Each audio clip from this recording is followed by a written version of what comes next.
Hey, welcome to our series about the Swedish Residence Permit.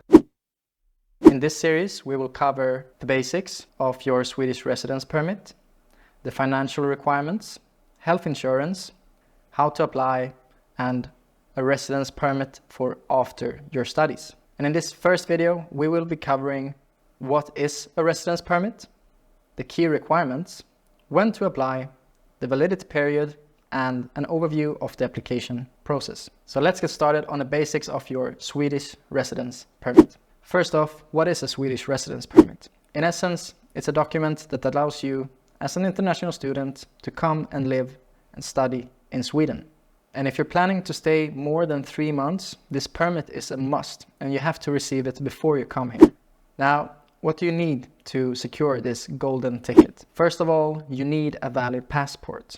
The Swedish Migration Agency will need to review your passport. After you sent in your application, the Swedish Migration Agency will contact you with information about how to book an appointment for them to review your passport. Secondly, you need to be admitted to full-time studies at a Swedish institute. Full-time studies are defined as courses or a program of at least 30 ECTS per term. And yes, supporting yourself financially is crucial. You will need to be able to support yourself for your entirety of your stay.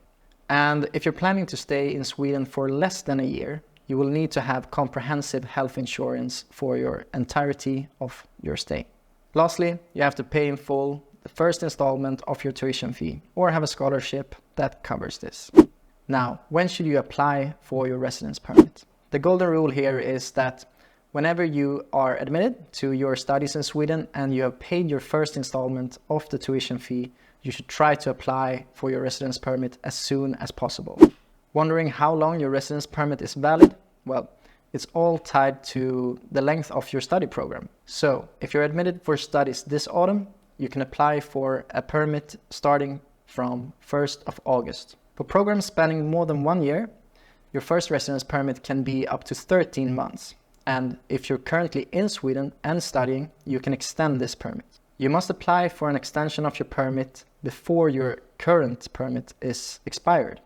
And you can do this within 6 months of the expiration date. The application process is entirely done online on the Swedish Migration Agency's website. And the most important thing to keep in mind is to only send in a complete application. Incomplete applications just take longer. It's much better to get a complete application and sending it in a couple of days later, and you will get your permit a lot faster. And if your passport is about to expire, now is the time to renew it because you need a passport that is valid for your entirety of your permit. In closing, the Swedish Residence Permit is your gateway to an incredible new chapter in your life. So prepare your documents, apply as soon as you're admitted to your studies here and you've paid your tuition fee, and get ready for an adventure of a lifetime. Stay tuned for the next video in this series where we'll dive into the financial requirements of your residence permit here in Sweden.